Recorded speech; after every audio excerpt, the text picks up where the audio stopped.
The cave opens before us like the mouth of another world, its entrance a dark wound carved into the bones of a frozen land. Outside, the earth lies locked beneath the weight of ice and snow. The wind howls over barren ridges, carrying with it the sting of a season that seems eternal. Trees stand stripped of life, their branches skeletal against a dim and cloud-swallowed sky. To stand in this landscape is to feel the smallness of human existence, to sense that survival itself hangs on the thinnest of threads. And yet, in the heart of this frozen desolation, the cave waits. For thousands of years, caves such as this one were not just holes in the earth. They were sanctuaries, wombs of stone that embraced small bands of people against the merciless cold. Their walls held warmth when the outside world offered only death. Their ceilings echoed with human voices, whispers, and the crackling of fire. They were not silent to those who lived within them, they were alive with breath, footsteps, and stories. But now, with the passing of centuries, silence has reclaimed them. That silence is heavy, and in it, we can almost hear the ghosts of those who once sheltered here, waiting for winter to end. Imagine stepping closer to that entrance. At first, the darkness is absolute, a void that swallows all light. Yet as your eyes adjust, faint shapes begin to form. The jagged contours of stone seem almost like figures frozen mid-motion, as if the walls themselves remember the ones who passed through. You can smell the dampness of earth, the sharp mineral tang of stone, and the faint trace of ash that lingers even after millennia. Archaeologists often say caves are time capsules. But in truth, they are something deeper, they are the echo chambers of humanity's earliest fears and dreams. Why would a people retreat here? To answer that question is to confront the fragility of existence in the Ice Age. For those who lived tens of thousands of years ago, winter was not merely a season, it was an adversary, vast and merciless. Snow could stretch for miles, hunting became scarce, and the very air seemed to conspire against survival. The cave was a last defense, a place to endure when the world outside turned against life itself. It was both shield and prison, comfort and confinement. There is something almost sacred about imagining a community gathered here, pressed close together for warmth, their firelight pushing back the shadows. The flames would flicker across the walls, transforming the cavern into a theater of shifting light. In that glow, humans saw more than just stone. They saw spirits, ancestors, and creatures of imagination. For in darkness, the mind invents. And it is perhaps in places like this that myth itself was born. To stand at the threshold of such a place is to feel a paradox. The cave is silent now, abandoned for thousands of years, but its silence is not emptiness. It is thick with memory. Every drip of water from the ceiling, every cool draft of air from the depths, feels like a whisper of the lives once lived here. The stones have seen countless winters pass, and though the people are gone, the story of their waiting remains. And so, our journey begins here, at the mouth of this cave.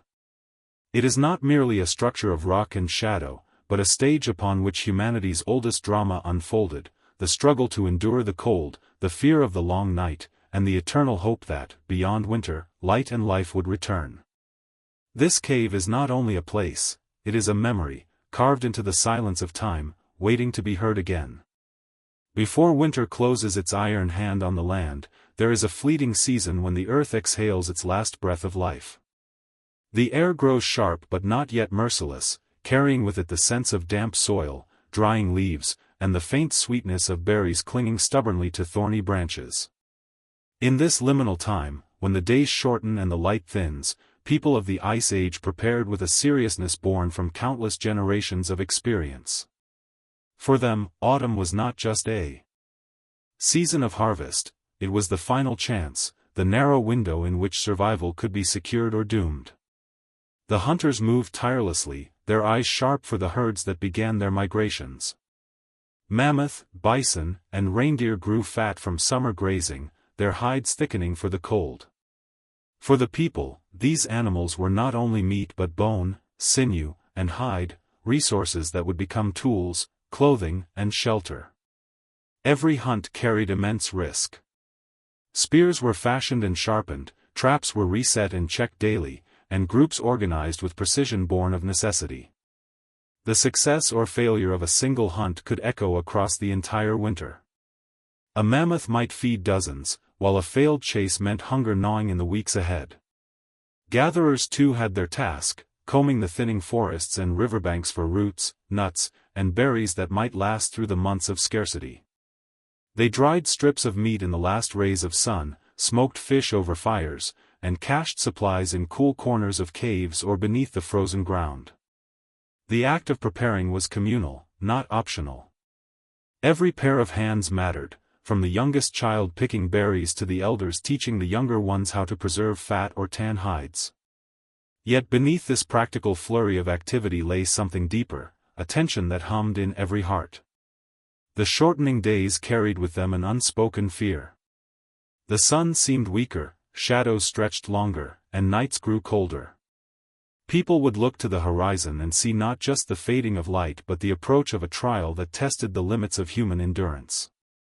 Winter was not a backdrop, it was an adversary. And so, rituals often accompanied preparation. Around fires, small ceremonies took place, gestures to invite protection or ward away misfortune. Some groups may have left offerings at cave mouths, bones, stones, or carved figures, to honor spirits of the land or ancestors who had survived winters before. The act of preparing was not merely material but spiritual.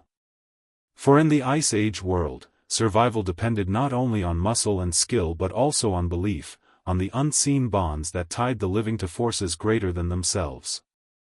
There must have been moments of poignancy, too. The last hunts of autumn carried a kind of farewell, to green meadows, flowing rivers, and open skies. Soon these would be locked away, buried under snow, leaving only memory to sustain those who waited in darkness. Imagine a mother watching her children gather around a fire, knowing that soon their laughter would echo in the confined walls of a cave rather than under the open heavens. Imagine an elder staring into the flames, recalling winters past when companions did not emerge again into spring. The last breath of autumn was a season of paradox, abundance tinged with dread, community strengthened by the knowledge of approaching hardship. Each stored basket of roots, each strip of dried meat, each pile of wood stacked for burning was more than a resource, it was a prayer, a promise that life would continue through the long night to come. As the final leaves fell and frost began to bite the ground, the people turned toward the cave.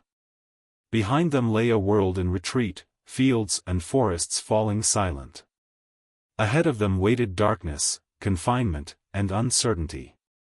But they carried with them the fruits of autumn, food, tools, and stories, everything they could gather in defiance of the season that sought to erase them. The earth itself seemed to hold its breath, as if aware of what was coming. For those who lived then, every step into winter was a step into mystery, into trial, into the crucible where survival was forged. The last breath of autumn was not just an ending, but the threshold of the oldest human drama, the waiting for the end of winter. The moment came when the land itself seemed to push people inward, away from the open sky and into the waiting stone. The wind grew sharper, carrying fine needles of snow that stung the skin, and the days felt as though they ended almost as soon as they began. With every sunset, the light withdrew earlier, as if the sun itself was reluctant to linger over such a cold and unforgiving world. For the group who had prepared all through autumn, there was only one choice left: to enter the cave, to trade the vastness of the outside for the close embrace of stone. The first steps into darkness were always heavy with meaning. The entrance yawned before them like the mouth of a beast, black and unknowable, its interior promising both safety and confinement. Crossing that threshold was more than a physical act, it was a surrender to necessity. The people knew they would not see the open sky for weeks, perhaps months. The cave would become their home, their prison, their place of waiting. They stepped inside not with triumph, but with a quiet, resigned determination. Inside, the air was still and damp, carrying the smell of earth and old stone. Their footsteps echoed against the walls, each sound magnified in the hushed vastness. The fire was lit almost immediately, its light flickering against jagged walls, transforming the chamber into a shifting, trembling world of shadows. In those shadows, the imagination stirred. To some, they were shapes of animals and spirits, to others, reminders of those who had walked before. The cave was more than shelter, it was a place where the boundary between the living and the unseen grew thin. To live inside was to adapt every aspect of existence to a world of limited space. The fire became the heart of the community, and everything radiated outward from it. Around its glow, the people arranged themselves in circles, families, hunters, children, elders. The outer rings of the cave remained in darkness, a place where the light did not fully reach, a realm of whispers and the occasional gleam of animal eyes when wolves or bears dared to approach. But at the center, where firelight reigned, humanity created a fragile bubble of warmth and belonging. The cave itself shaped their perception of time. Outside, the rhythm of sun and moon had always guided them. Inside, time grew different, measured instead by the tending of fire, the rationing of food, the telling of stories. The steady drip of water from the ceiling, the crackle of flames, the slow dimming of embers, these became the clocks of survival. In the absence of open skies, days blurred into nights, and nights into days, until all that remained was the slow endurance of waiting. Children must have been both fascinated and unsettled by this transformation. Where once they ran across open meadows, they now played in confined spaces, their laughter bouncing back from stone walls. The echo of their voices must have sounded strange even to them, as though the cave itself were speaking back. Elders, too, must have felt the weight of the stone pressing close, recalling past winters spent in similar spaces, remembering those who had not survived the long confinement. The cave held both life and death, memory and presence, and each person who entered carried with them a private reckoning. But there was also awe. For as the firelight danced, the walls came alive. Every flicker carved new forms from the rock, creating animals that seemed to leap, figures that seemed to move, faces that seemed to peer back. It is not difficult to imagine how these visions inspired the first attempts at cave art, how a hunter might trace the outline of a bison glimpsed in shadow, or a mother might press her hand against the wall to leave a mark of her existence. The cave invited imagination, and imagination became survival. Yet the first nights were the hardest. The howling of wind outside reminded them of what they had fled. Sometimes it carried the growl of predators searching for shelter of their own. The people huddled closer, the flames burning higher, their minds torn between relief at being safe within and fear of what might lurk just beyond the entrance. Every creak of stone, every drip of water sounded louder, more ominous. But gradually, as the days turned into weeks, the cave became familiar. The initial dread gave way to routine, and routine became endurance. Stepping into darkness, then, was not only about physical survival. It was about entering a psychological landscape, one that demanded new forms of strength. The cave compressed the world into walls of stone and circles of firelight, but within that confinement, humanity endured. Here, in the depth of shadow, they would wait for winter's end. And as they waited, they would leave behind traces of themselves, fire marks, discarded bones, painted figures, whispers of existence carved into the silence of stone. The cave accepted them. It closed around them like a cloak, carrying their warmth, their fear, their laughter, and their sorrow.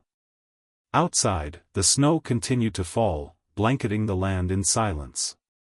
But within the darkness, humanity lit its fragile fire, and in doing so, declared once more its refusal to surrender to the cold.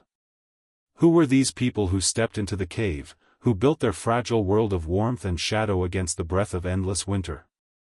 To imagine them clearly is to stand at the crossroads of science and wonder, archaeology and storytelling.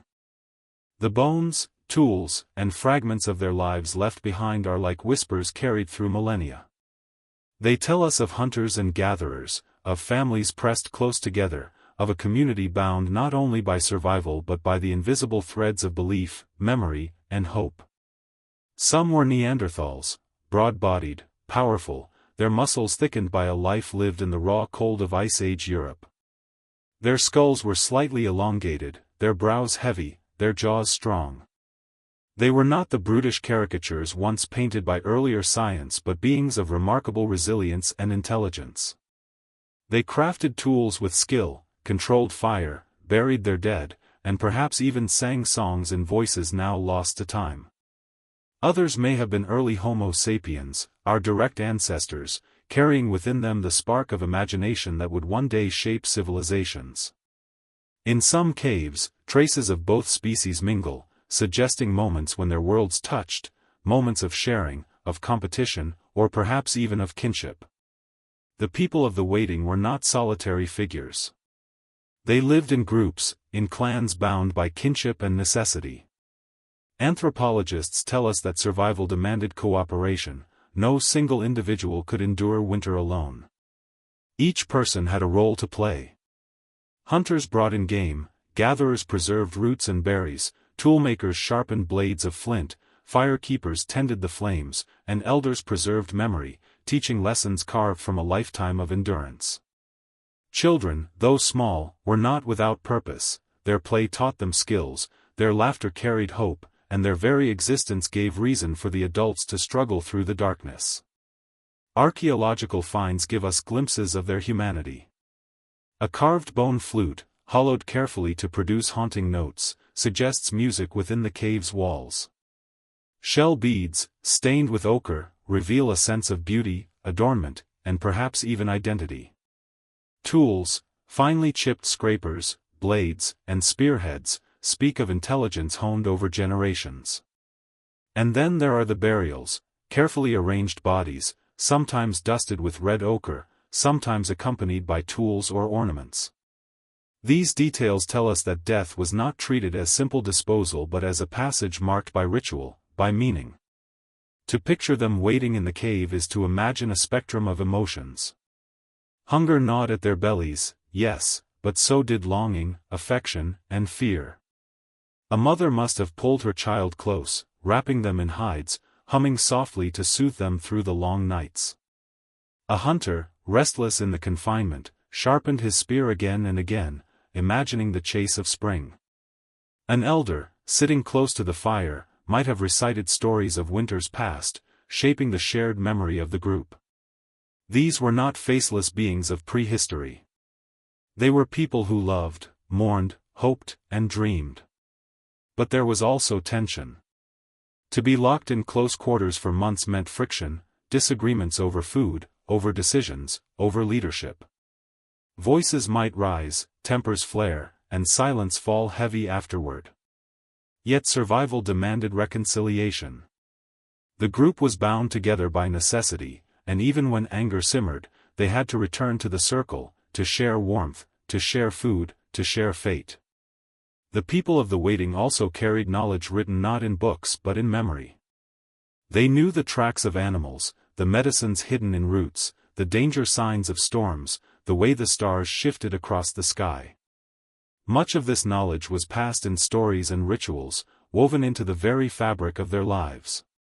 In the cave, through the endless dark nights, such knowledge was retold again and again, a rhythm of words that stitched the past into the present into the future. And yet, even with all this knowledge, they were fragile. A sudden illness could spread through the group. An accident could cripple a hunter. A failed hunt the previous season could mean rations running thin long before spring returned. Their existence was a delicate balance, forever at the mercy of forces larger than themselves. And yet they endured. They adapted. They waited. To call them the people of the waiting is not to reduce them to their hardship but to honor their strength. For what greater act of resilience is there than to face the endless winter, not with certainty, but with the stubborn decision to endure it together? They were not waiting idly. They were surviving, imagining, preserving, and in doing so, they laid down the deep roots of what it means to be human.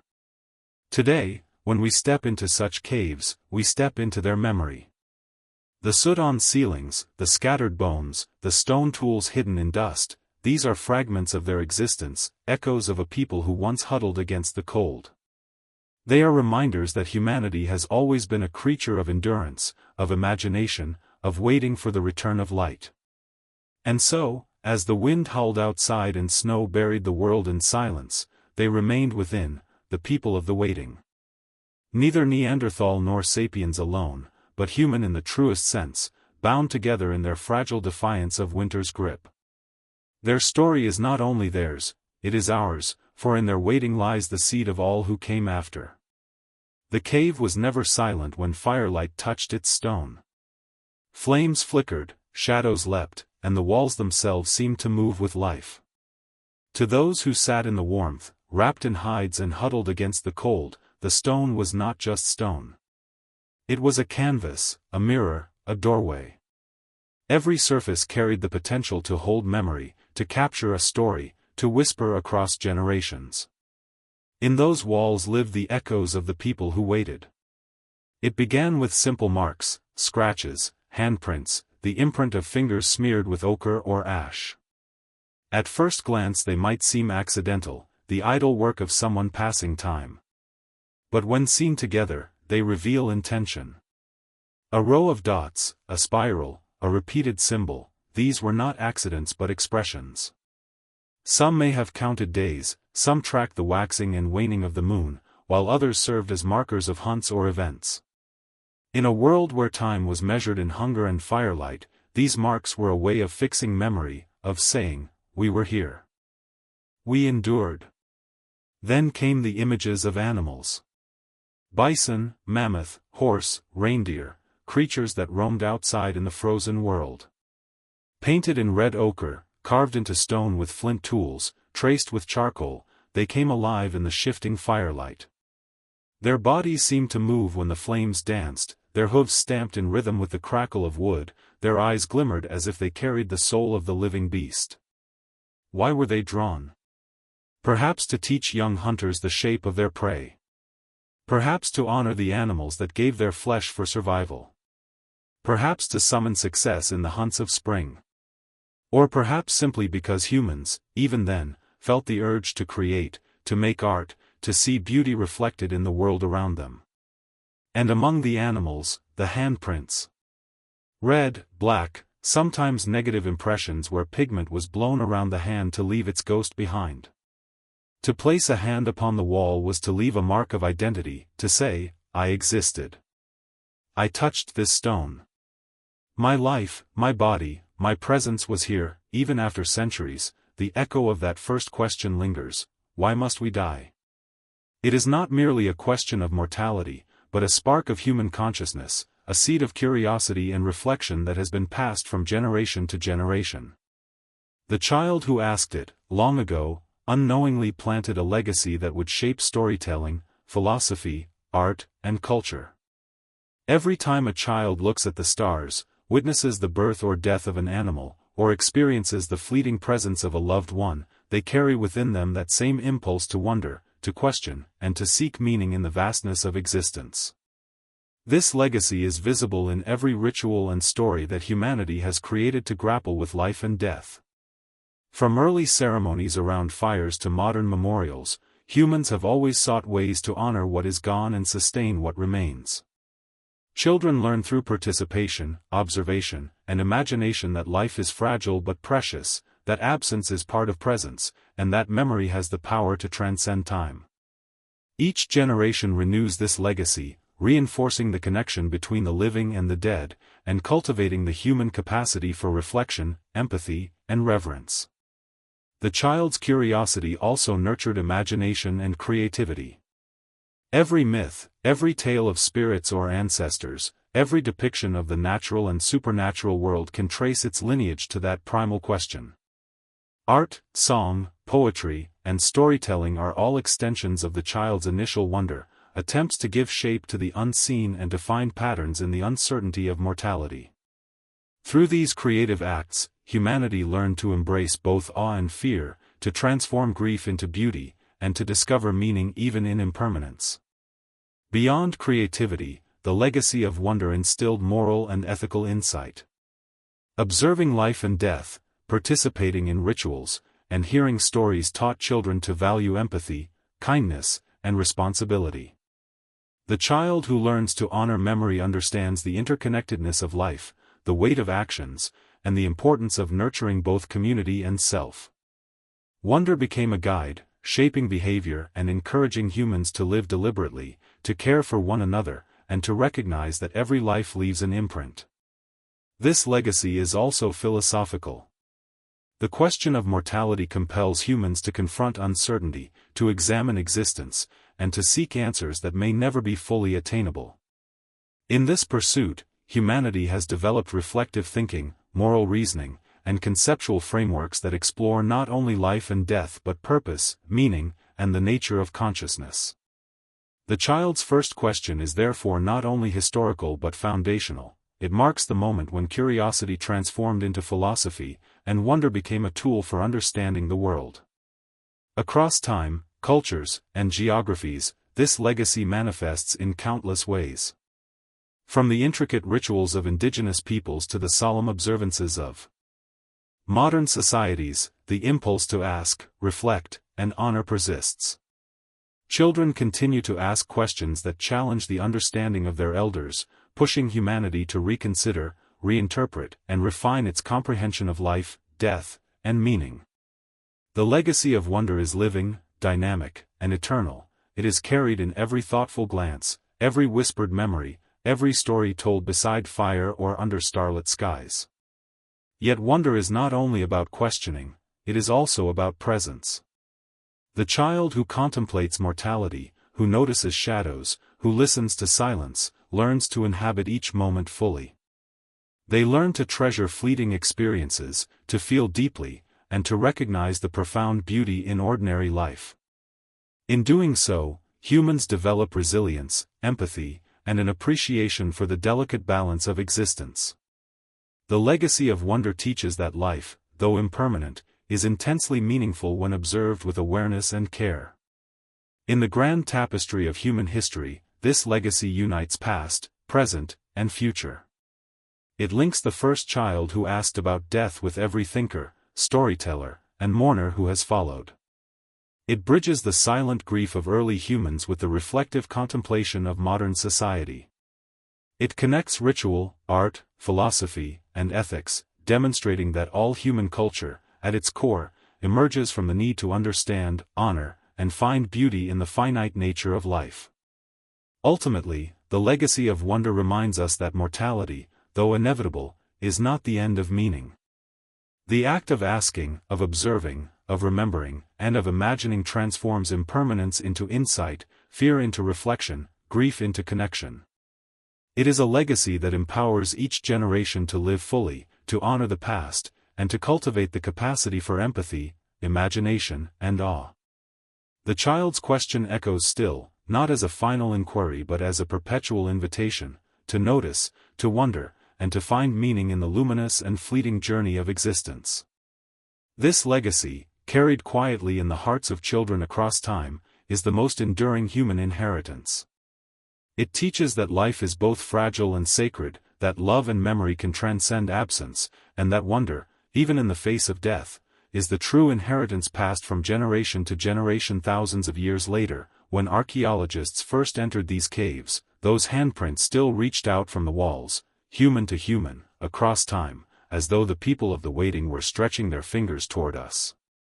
The echoes on the walls were more than decoration, they were bridges. Each mark tied the group not only to each other but to the invisible world beyond. Perhaps they believed spirits dwelled in the stone, that painting an animal gave one power over it, or that placing a hand on the wall allowed one spirit to pass into the rock itself, safe until spring. The cave was not only shelter but sanctuary, a place where the material and the spiritual mingled. Firelight made the walls shimmer, and in that shimmer, the cave became alive, a place where myth and memory were written in color and form. Consider the silence between hunts, the long days when storms raged outside and no one could venture beyond the mouth of the cave. In those hours, when the fire burned low and the mind sought distraction, the act of painting or carving was not only creative but necessary. It gave meaning to the waiting, turned confinement into expression, and transformed fear into story. To see a painted mammoth on the wall was to remember that the animal still roamed beyond the snow, that spring would return, that life was larger than the dark stone around them. We may never know exactly what those echoes meant to the people who made them. But their persistence across thousands of years suggests they mattered deeply. They were not random scrawls, not idle decorations, but rituals, acts of communication, either with each other, with the animals they depended upon, or with forces unseen. In these echoes lies the seed of human culture, the beginning of the impulse that would one day create writing, myth, and art. When we walk into such caves today, guided only by artificial light, the marks still shimmer with power. They reach through time, bypassing the gulf of centuries, and remind us that these people were not other. They were us. Their hands are our hands, their eyes are our eyes, their fears and hopes mirror our own. In their waiting, they left not silence but story, carved and painted into the bones of the earth itself. The echoes on the walls endure because they were never meant to vanish. They were offerings, memories, and declarations of existence. In every stroke of pigment, in every press of hand, in every etched line of a bison's flank, they carried the same message: we are here. We will not be forgotten. The winter will not erase us. And so, even as the storm raged outside, even as hunger gnawed and fear pressed close, the people of the waiting left behind their defiance. The walls spoke for them, and they still speak today. Winter, once it settled, did not arrive gently. It pressed itself upon the people like a heavy hand, stripping away choice, bending every thought and every breath toward a single reality: hunger. Outside the cave, the land became a white desert, endless and barren. The great herds that had fattened themselves on summer grasses moved southward or fell to the cold, leaving behind only scattered tracks across snowdrifts that deepened day by day. The rivers froze solid, their once lively waters trapped beneath glassy sheets of ice. For those who waited within the cave, each dawn brought not promise but reckoning. The food gathered in autumn, dried meat, smoked fish, baskets of nuts, bundles of roots, was precious, but it was never enough. No matter how carefully they rationed, no matter how tightly they stretched their supplies, the bellies of children still growled in the night. Fires were built not only to give warmth but to trick the body, to convince it that fullness might come with heat. A single strip of meat, torn carefully and shared, could feel like a feast, though it only sharpened the hunger after. Hunger, unlike the cold, could not be escaped by furs or fire. It lived inside the body, gnawing, whispering, consuming. It was during this season that patience became as important as strength. The hunters sharpened their spears daily, not because there was prey outside, but because sharpening gave purpose. The women checked the stored food again and again, counting, weighing, cutting smaller pieces, whispering quiet prayers as they wrapped hides more tightly around the dwindling supplies. Children learned early what it meant to live on less. Their games grew quieter, their laughter thinner. Hunger was a teacher no one could ignore. There were days when the storms lifted and the hunters dared to step out. Their figures moved against blinding fields of white, spears in hand, eyes searching for even the smallest sign of life: a hare, a bird, the faint print of hooves. Sometimes they returned with nothing but frostbitten fingers and the hollow silence of failure.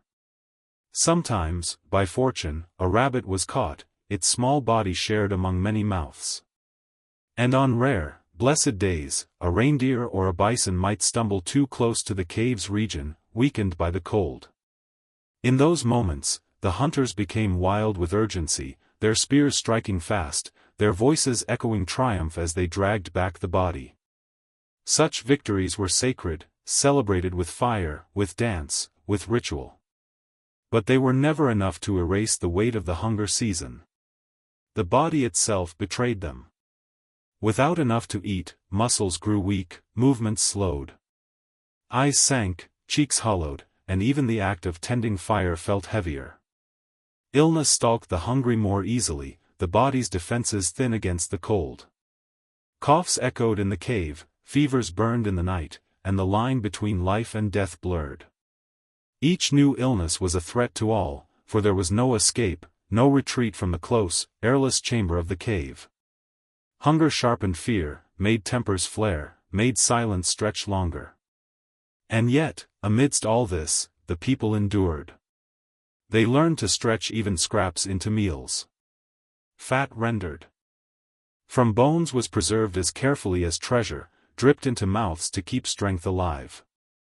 Broths were boiled from marrow, from sinew, from anything that might give even the faintest nourishment.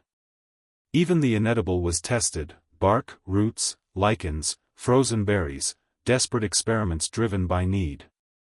Some may have fallen ill from such risks, but others found ways to survive by learning what the harsh land still offered. The hunger season also shaped their minds. It was in this crucible that imagination became necessity. Stories carried people through nights when bellies ached. A child's tears soothed by a tale of spring, of sun returning, of animals once again filling the valleys.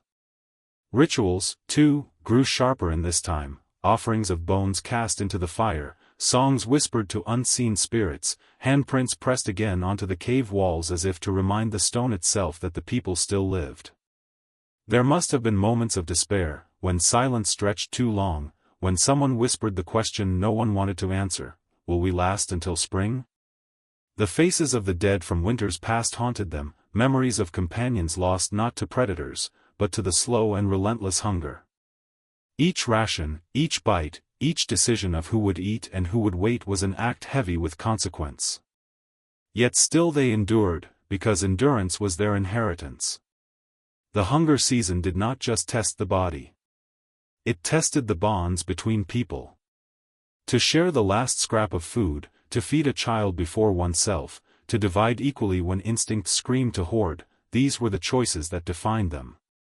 They bound the group together, turned survival from an individual struggle into a collective act of defiance against winter. And so, though hunger gnawed and the cold pressed tight, the people waited. They endured days of emptiness, nights of aching silence, weeks where the only promise was the hope of endurance itself. Their strength lay not in fullness of belly but in the stubborn belief that beyond the hunger season, beyond the storm, lay the light of spring. And in waiting, in suffering together, they became something greater than mere survivors. They became human. Fire was more than warmth. It was the fragile thread of life itself, burning in the heart of the cave while the storms howled outside. Without it, the cold would not simply chill them, it would kill them. Fire softened meat, lit the walls, hardened spear points, and carried the comfort of a sun they could not see. To keep it alive was not a task, but a sacred duty, and those chosen to guard it, the fire keepers, bore a weight that could not be measured in words. The fire did not sleep. It needed to be fed through every hour of day and night.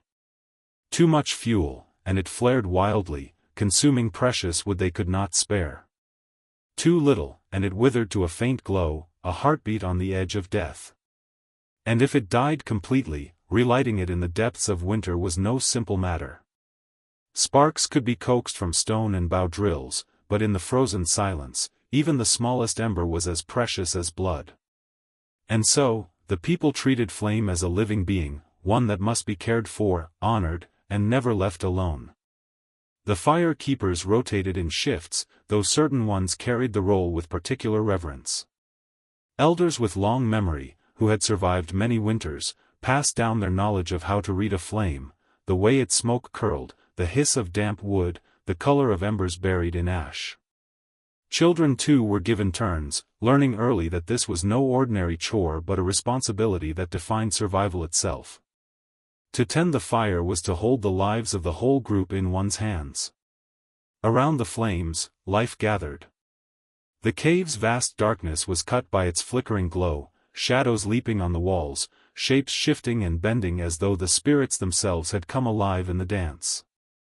The people sat close, circling the fire, speaking in murmurs or in silence, their faces half lit, half hidden. In this circle, stories were told, tools were shaped, decisions made. Fire was not just survival, it was community. But the fire was also fragile. Wood was precious, carried from far into the cave when storms relented, gathered in autumn from fallen trees, broken branches, or driftwood washed by rivers. Every stick was counted, every log placed with intention. When supplies ran thin, bones were burned, their marrow already boiled out for food, now reduced to smoke and ash to keep the flame alive. Even dung, dried from reindeer or bison, became fuel. Nothing was wasted, for the fire demanded constant sacrifice. There were nights when storms were so fierce that hunters could not leave, when wood ran dangerously low, and the fire shrank. In those moments, fear spread silently through the cave. All eyes turned to the fire keepers, watching as they blew softly on the last embers, coaxing a fragile red spark back to life. Hands trembled, sweat gathered despite the cold, as the ember caught dry grass, a wisp of smoke, then flame. When the fire leapt up again, a cheer might rise, quiet, but filled with relief. It was not simply a flame restored, it was life itself reborn. The fire keepers also carried ritual duties. Before feeding the flames, some whispered words, breaths shaped into prayers, calling on unseen powers to keep the people safe.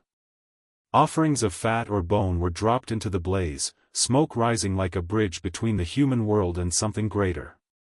Children watched wide-eyed, learning that this was not just heat but a mystery, a gift that must never be taken for granted.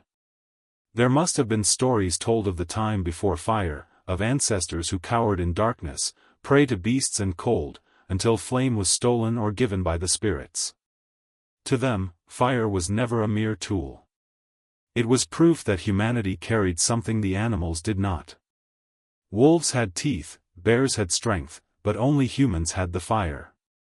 It was their weapon against the night, their shield against the void. And those who kept it alive carried not only wood and embers but the very essence of what it meant to be human. The cave itself bore witness to this devotion. Smoke blackened its ceiling, layer upon layer, year after year, until the stone wore a dark memory of their presence. Even when the people left in spring, the cave remembered them in soot, in ash buried in cracks, in the scent of fire pressed into its very walls. But the role of the fire keeper was also heavy with fear. To fall asleep, to let the flame die, was to betray the group. A single failure could mean frozen bodies by dawn, children stiff in their mothers' arms. And so, through exhaustion, the fire keepers kept watch. Their eyes burned red in the glow, their minds drifting in half-sleep, their hands steady as they reached again and again for another stick, another bone, another fragment of fuel. Fire shaped the rhythm of the waiting. Its light dictated where people sat, how far shadows stretched, when voices rose and fell. It gave them not only warmth but time itself, marking hours in the way embers dimmed and flared. The fire was the heartbeat of the cave, steady and fragile, eternal and temporary all at once. In this season of waiting, when hunger gnawed and cold pressed in, it was the fire that reminded them that they were alive. Its glow was proof against despair, its crackle a defiance of silence, its warmth a promise that even in the deepest dark of winter, the people could endure. And at the center of this miracle stood the fire keepers, guardians of light, custodians of survival, protectors not only of flame but of hope itself. The cave was not just stone and silence, it was a canvas, a place where memory, belief, and imagination left their marks. While the fire burned at the heart of their shelter, its light carried more than warmth. It carried visions. Shadows stretched across the uneven walls, flickering, shifting, bending into forms both real and imagined. To the people waiting for winter's end, those walls became alive, a theater where stories played out, where spirits whispered, where the past and future could be seen. Children watched first, wide-eyed, as hunters raised their hands before the flames, casting long shapes that danced like animals across the stone. Wolves, mammoths, birds, and human forms appeared in black silhouettes, moving in the trembling light.